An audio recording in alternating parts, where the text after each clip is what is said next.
So Canada is at risk of losing everything because Mark Carney decided in the last minute of negotiations, hey, you know what? I'm going to take the most controversial stance on the most controversial topic that I possibly can, and Canada will officially back Palestine as a state in September. And that really sent a shockwave across America, the media, politicians, and just the whole conglomerate machine system that functions. And turns out that it's not necessarily a deal breaker, but it will have an impact. So yeah, we have that to look forward to.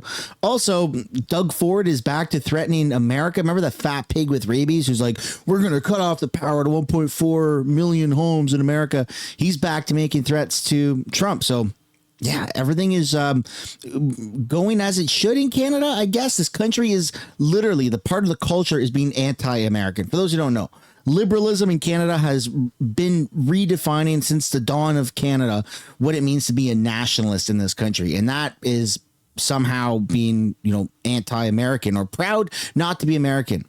Instead of being proud to be Canadian, it's proud to not be American. Kind of weird, but hey, that's just our culture. Apparently, I disagree with it heavily. I think that we should be more intertwined with America. I would like to see joint military bases in America. I would like to see phone providers that are American in Canada, even American banks. I'd like to see more variety of barbecue chips in our grocery stores. When you go to America, there's Southern barbecue, Western barbecue, Eastern barbecue, Northern barbecue, Midwestern barbecue, light barbecue, heavy barbecue, real barbecue, American barbecue. You get the point. There's a lot of different options, and Canada doesn't really have any options. And it turns out that we might not even have a trade deal at the end of the day. So yeah, I hope you stick around for the full video. Welcome back to the channel. Welcome back to another video, everybody. Before we get into it, I do really want to encourage you all to hit the like button and subscribe if you haven't yet already. It does really help grow the channel. We got a lot to take a look at in this video. So again, I hope you stick around for the full thing. Now, this video is not sponsored. In fact, there's actually nothing that I really require of you or I'm going to ask of you, except there kind of is. One of my good friends, his dad was just diagnosed with stage 3, I believe, throat cancer.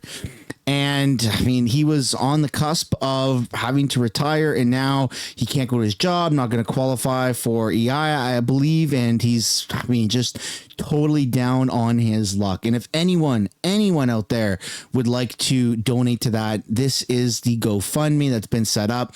My buddy doesn't even know I'm doing this, so it'd be super awesome if we just kind of shocked him and his world and his father, and we're able to raise a little bit of money for them. So I'm gonna put the link down below in the description or the pinned comment below.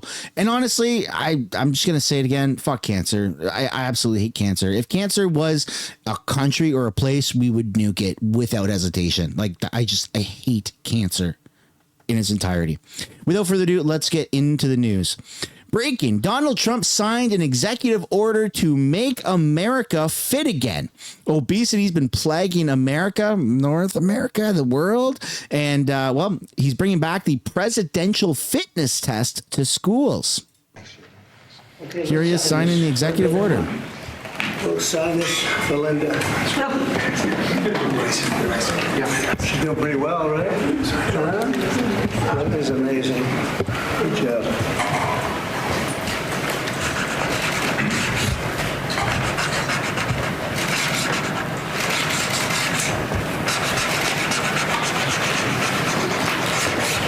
Okay, so we got it. I think we're good. There you go. So that is pretty freaking cool. Bringing back the presidential fitness test to high schools is, I think, a phenomenal thing that America's doing, and Canada should do something similar. That's just my opinion. I'd love to know what you guys think down below.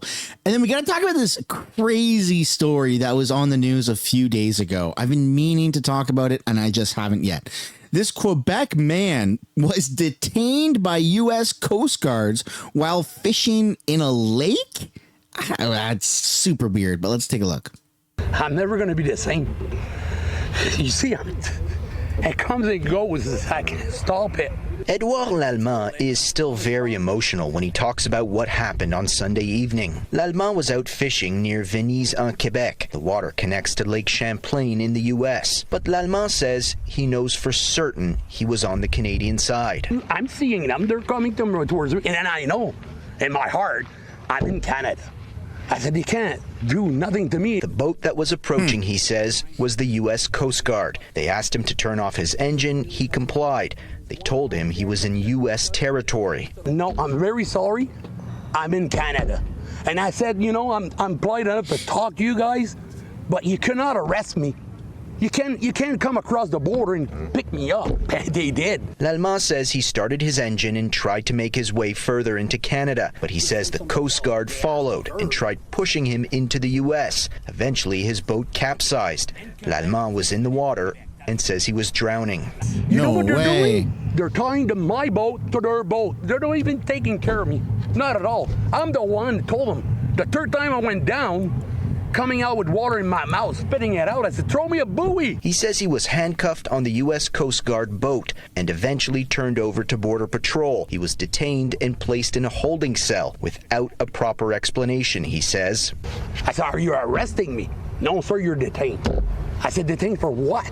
I said, you arrest me. I didn't do nothing to you guys. I didn't even hit you guys. In a statement to CTV News, the U.S. Coast Guard says the operator was informed that he was in U.S. Customs waters. While the Coast Guard's 29-foot response boat was alongside the vessel, the operator put the vessel in motion and ignored commands to maintain course and speed for boarding purposes. The vessel then made an abrupt turn and struck the port bow of the Coast Guard. They go on to say that L'Allemand's boat capsized and he ended up in the water, but the Coast Guard promptly recovered him. He was eventually transferred to U.S. Border Patrol custody, and the Coast Guard says the actions of the operator of the Canadian vessel are currently under investigation. We treat our pets better than they treated him. After hours in a cell, L'Allemand was released. When I saw him coming from the... At least it was only hours and not days. It sounds like a messy situation, two sides to the story. I hope there's video footage for this person's sake that would maybe help clear his name. But it is real out there. If you are on the water that shares a border with America, you can't just, cross that border. I mean, people that are on the lower mainland, just south of Vancouver in White Rock, which is a bordering town. Sometimes the tide goes out. The water will go out so far, 500 meters, a kilometer, something like that you can walk the shoreline. And people have found themselves on the American side by walking that shoreline, and they get in trouble. Of course, there's usually ample signage, but when you're out in the middle of a body of water, it's a little bit more difficult, and you just have to be careful of that. Again, when it comes to the ins and outs of that story, I don't really know what side to believe. I just find it very interesting, and I want to share it with you guys. What do you guys think about this? Because it seems like it's pretty freaking messy. And then we're going to take a look here at our next piece, which is $2.8 million announced for forestry skills training in Northern Ontario. The provincial government is investing nearly $3 million in the North's forestry industry. Nipissing MPP Vic Fideli announced this morning $2.8 million from the Skills Development Fund training stream to the Canadian Institute of Forestry. The money will support 75 forestry workers in Northern Ontario to train for jobs in the industry. The funding is in partnership with Collège Boreal and will help provide skills-based training focused on high-tech harvesting machines. Interesting. I mean, I think that we should be putting more money into our forestry sectors. I'm all for it. But since we are talking about Ontario, we now have to take a look at Dougie Boy, the fat pig with rabies. Nope, not mentality, just the fat pig with rabies. Not too long ago, only a few months ago, this is what Doug Ford had to say. We also need to be ready to dig in for a long fight. We need to be ready to escalate using every tool in our toolkit. That includes surcharges or even outright restrictions on the critical minerals and electricity we supply to the United States. The critical minerals and electricity they depend on. Today, I'm writing to every senator, every congressman and woman, and the governors from New York State, Michigan, and Minnesota, telling them that these tariffs persist. If the Trump administration falls through on any more tariffs, we will immediately apply a 25% surcharge on the electricity we export. We will not hesitate to shut off their power as well.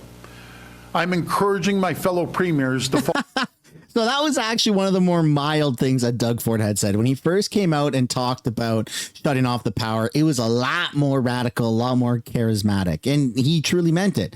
And then a little bit of time went on. White House officials were talking to the Canadian government and to him, to his administration in Ontario, and all of a sudden his narrative changed. He went from attack dog towards America, attack to, we just really got to work together with America and we got to find a solution. And now where is he? Well, he's back in attack mode. Let's have a look. With President Trump taking direct aim at our economy. Today, by the way. His goal is to take every single business out of our country, out of our province, and bring it down to the U.S. But I'll tell you, I will fight like I've never fought before, and we're going to continue fighting against President Trump and his radical views. You know what's a problem with President Trump? And, we're united. First of all, I've never seen this country more united, ever, in all my years of being in politics, and it's a great feeling, all provinces, territories, municipalities, and the federal government. But, Prime Minister Carney is trying his best, but this guy will say something one day, and he'll wake up, and the cheese slips off the cracker, and then all of a sudden he goes the other way. And you're thinking, how do you deal with a guy like this? Are we hoping that we get... Canada's not united, man. It's not nearly united as to what these people want you to believe. In fact, it's getting so bad out there that I'm even posting stuff like this on my X account. I think I'm going to start waving an American flag because I'm just so embarrassed to be Canadian. And a lot of people encourage it. A lot of people are on board with it. You got Clyde do something saying I endorse this message. I mean, so many people feel that way. And I want to pass the question off to you. What is so great about Canada right now that is worth saving from annexation of America? I'm not saying that our first option should be to bow down to America and for them to just acquire all of our land. But I am definitely on the side of I think America should be way more intertwined with Canada. Like we should have more open border trade policies, not immigration, but open border trade policies. We should have more American companies and services in Canada. We should have joint military bases. We should be more of a helper to America, in my opinion. I understand the whole Canada sovereign nation piece, but what is so good about Canada that's worth keeping our 100% sovereignty? Our dollar is crap. Our trade with the rest of the world is crap. We have so much vast land. We're just not really utilizing it properly. I mean, have you been to America? Have you been to the grocery store? Do you know what $10 can buy you? Have you driven roads in America? It's phenomenal. Have you ever had an injury in America where you can go see a doctor within a week? I can't even get blood work done in Canada. I can't even bribe doctors to be my family doctor in this country. It's insane. This country is a disaster that me and my family are looking to fly overseas somewhere, probably to Thailand for medical tourism, because I can't even just get a simple health checkup. I don't even care about how much money it costs because health is better than money. And so when it comes down to it, I would like the option to pay for healthcare, because even though it's free in this country, it's not free. We're getting gouged left, right, and center through our buttholes with taxes, and that's where our healthcare system comes from. So again, what the hell is so good about Canada that it's worth saving? I mean, it's disgusting. So when this guy talks about Canada's never been more united, give me a break, dude. We're all seeing through the masquerade. Look, my mind can be changed. I'm not set in stone with this opinion. This is just what I'm seeing right now. Canada is a dump, unfortunately, and it's going to continue being a dump because you've got liberals that are masquerading as conservatives that are trying to run the show. And this guy is running the show in Ontario. And he's BFFs. He's BFFs with the prime minister. A conservative guy, apparently, is BFFs with a liberal prime minister. What the hell is going on with this country? You can get a deal with zero tariffs? Yes.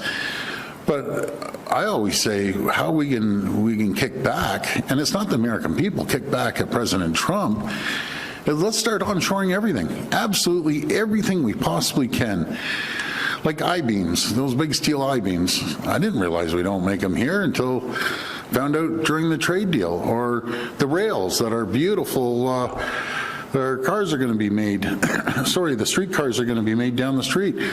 We don't make the rails, so we need to start making rails. And start making sure that we make those steel I-beams and aluminum cans. Aluminum cans are my favorite. The Coke, the Pepsis, all the other beverages, the Molsons, the Labatt's, the craft brewers, we're the kings of aluminum in Quebec. They ship the aluminum down, 25% tariff. They get printed and formed, 25% back tariffs. So my question was, why aren't we making aluminum cans here? Now we're going to be making aluminum cans. They're going to lose $1 billion worth of business in the U.S. And same with tin cans from DeFasco. Ship it down to the U.S. They get formed. I had a meeting with the big users of the tins. Now we're bringing a line up here. And they're going to be losing out on about 1.3 billion cans just on the tin cans. But we can build anything here. We're an economic powerhouse. No, we're not. You know, folks, we don't have to take a backseat to anyone in the world, and we sure the heck. Yes, you do with America. Absolutely. We're a mosquito compared to America. That's absolutely insane. $3 trillion GDP versus over 35 trillion. It's not even comparable. You've got Apple's market cap is $2 or $3 trillion. You have an Nvidia that's $4.5 trillion. That's worth more than the entirety of Canada. A singular company in America is worth more than the entirety of Canada. We are not an economic powerhouse. We have a lot that we can bring to the table, but we're not in a position to be holding the cards or think that we're even holding the cards against America. That's ridiculous. Don't have to take a backseat to President Trump. He needs to remember, they're our number one customer, but we're their number one customer. You hear about all these deals he's making, and they're good countries, Japan and Korea. But I'll give you an example with Japan. He said he made this beautiful deal and everything, and God bless him. But they buy $79 billion worth of products, U.S., off of the U.S. Canada buys $359 billion U.S. off the folks south of the border. 9 million Americans wake up every single morning to produce a widget or a good just for Ontario alone. Those 9 million jobs are in jeopardy right now. We buy more products off the U.S. than Japan, Korea, China, the UK, and France combined.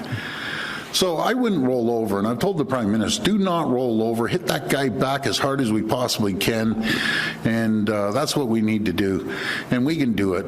We can build anything here in Canada, absolutely anything. So we're going to win this thing, one way or another. We're going to go down, and we're going to roll over.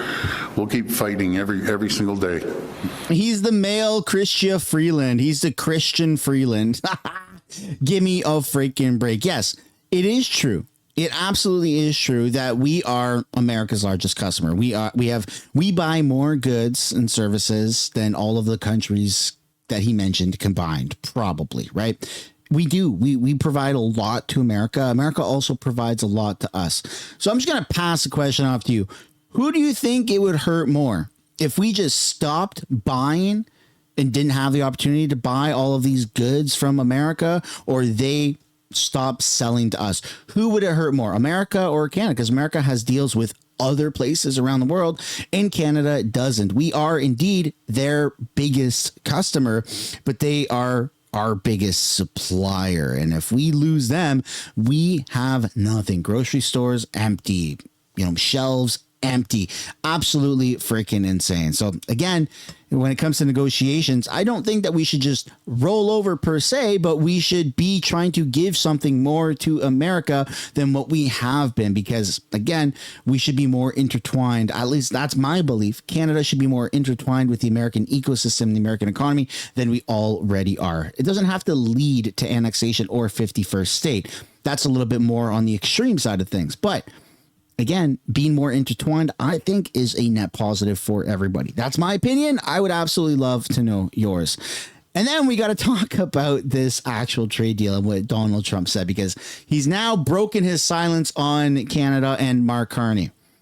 So this is President Trump's response to Mark Carney saying yesterday that Canada will recognize Palestine as a state. Palestinian state. Say it again. If Canada moves forward with recognizing the Palestinian state, is that a deal breaker for you? Well, we're going to see. No, I didn't like what they said, but that's their opinion. I didn't like that.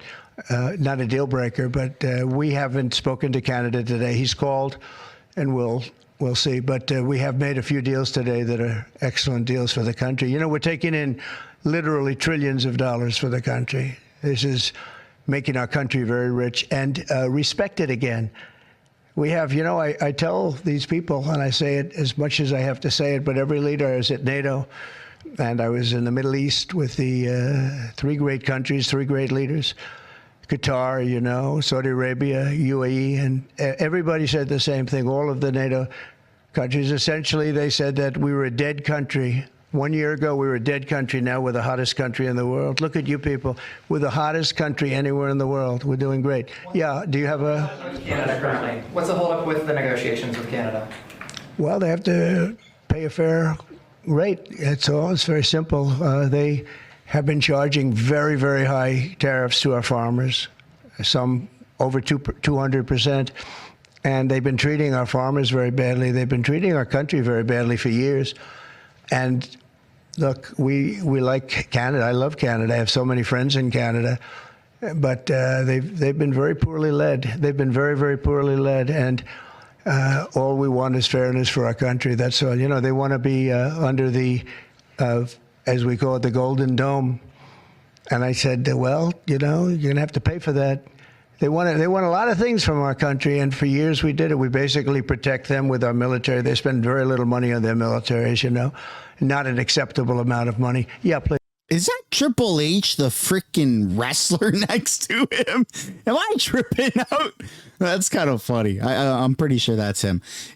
One thing to kind of comment on is the Golden Dome piece, how Canada wants to be a part of the Golden Dome. Yeah, that does sound great. And I, for one, as a Canadian, think that our participation in the Golden Dome would be phenomenal. There's a lot of benefit to that, to future-proofing ourselves, to making sure that we are even in the playing field, because we don't have really any defense aside from America.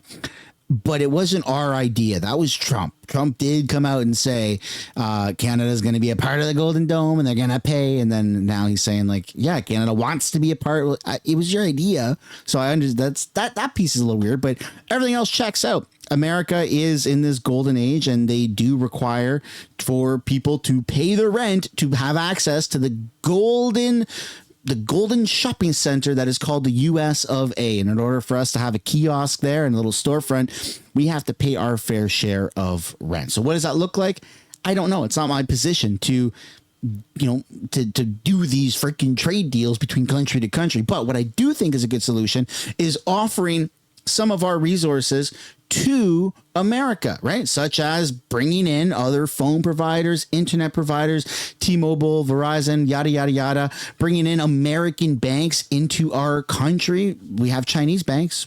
That's kind of weird. Why don't we have American banks, right? The Schwab, whatever, the Vanguard, all that stuff, right? Like, there's a real opportunity for us to have more of an ecosystem with America. Kevin O'Leary's been a massive front runner in that rhetoric, that it would be a beautiful thing for Canada and America to open up trade and open up the resources to one another. And I just think that would be absolutely phenomenal. But that's my opinion, folks. I would absolutely love to know what you guys think down below in the comments.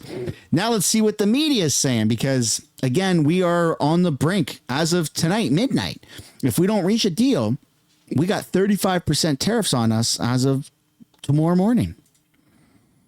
If we don't get a deal by midnight, the threat is that those tariffs that are on goods that do not qualify under the CUSMA agreement, that tariff will go from 25 to 35%. As Mexico capitulates, Canada holds its... And just know that the CUSMA exemptions, there is a joint CUSMA meeting happening next year between Canada, U.S., and Mexico. And if America does not get a favorable deal between now and then, or Trump could even just say, by the time it comes to that joint kind of review of the CUSMA, for purposes of American, protection or security risks or whatever he wants to say, which whether it's fair or not to Canada, Trump can still say it under the guise of national security.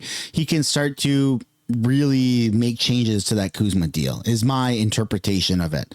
Whether he's legally allowed to or not, that's a whole different argument. But again, President of the United States on the day of reviewing the Kuzma deal, I wouldn't be surprised if he can, start to try to make changes to that. So we are not protected fully by Kuzma. Whoever thinks that is lying to themselves. Breath. U.S. President Donald Trump has paused all tariff increases on Mexico for 90 days, but that's in exchange for Mexico agreeing to drop all non-tariff trade barriers, further opening their market up to the Americans. All this as Canadians wait to see if our government can secure a deal with the Americans before that August 1st deadline. Sources from within the Prime Minister's office tell City News the bargaining team is still engaged on the ground in Washington. Rushing to get a deal by midnight that tries to avoid that, incremental amount of tariffs and then puts us in a bad position for many years to come. That would be worse than the short-term pain, I think. Trade attorney Jonathan O'Hara says around 20 to 25% of all exports to the U.S. would be affected by the threatened tariff hike. Mark Carney said a deal might not happen by the deadline, while Donald Trump posted online that Canada's forthcoming recognition of Palestinian statehood makes a deal hard. Well, we think the trade war has already induced a start of a recession in Canada. The second quarter, we think, will be a contraction, despite today's GDP numbers that came out. This as Oxford Economics forecasts an economic downturn continuing till the end of 2025 at least. Canadian Director Tony Stilo says trade war inflation has been kept in check so far by federal measures aimed at controlling prices, but those measures expire in October. We'll start to see those tariffs eventually flow through to final retail prices, in addition to what might be a higher rate of 35%. So we expect the inflation rate to rise from its current, 2-ish range to the 3% range by the middle of next year. All this is further complicated by the knowledge that Canada could be in for more trade talks as Kuzma renegotiations are expected next year. I think Canada very much needs to be ready for some pretty aggressive negotiations that, reopen some issues that Canada thought were relatively settled. In Ottawa, Shao-Li Lee, City News. Canada is just turning into an absolute mess. And as of recording this video, we do have a breaking news post. All right, here we go. So this was posted or shared by Billboard Chris saying, beautiful. The U.S. will put visa restrictions on foreign government officials censoring Americans. The European Union and Australia already have laws which enable them to order social media companies to censor anyone, anywhere in the world. That is exactly why I sued the Australian government and won. Now these censors will have to risk their own ability to travel if they go after Americans. This is coming because of a post by Secretary Marco Rubio, who says, for too long, Americans have been fined, harassed, and even charged by foreign authorities for exercising their freedom of speech rights. Today, I am announcing a new visa restriction policy that will apply to foreign officials and persons who are complicit in censoring Americans. Free speech is essential to the American way of life, a birthright over which foreign governments have no authority. So another W for America and an L for Canada, because we just know that the Canadian government, Canadian officials love to censor people. And it's just getting out of hand. It's absolutely getting out of hand. And since we are talking about getting out of hand, I'm going to end it on this feel-good story. I say sarcastically. 54,000 people have applied for jobs at the Canadian National Exhibit, the CNE Fair that's taking place in Toronto, where there's 5,000 job openings. The Canadian National Exhibition says it received a record 54,000 applications. Cashier here at McDonald's. Job seekers here hope to be one of the 5,000 lucky enough to snag a seasonal position, typically filled by young people. No one wants to accept young people. Yeah.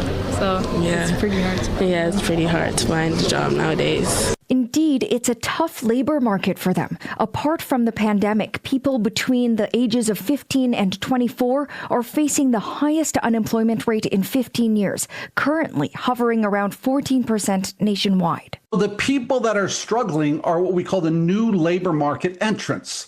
People who are entering the labor market to try and find a job. For them, it's really hard. It's not people are losing their jobs. It's that it's harder to get into jobs. So there you go. We got a serious problem in this country. We have so many people that are desperate for work and so few jobs to fill. I wonder if that has anything to do with immigration. Yep, it's got everything to do with immigration. So there you go, ending it on a not so feel good story. I don't really know how to end these videos. It's a little awkward, but that's the end of the video. Hope you enjoyed it. Hope you guys have the time to hit the like button, subscribe to the channel if you haven't done already, and I'll see you in another one. Bye for now.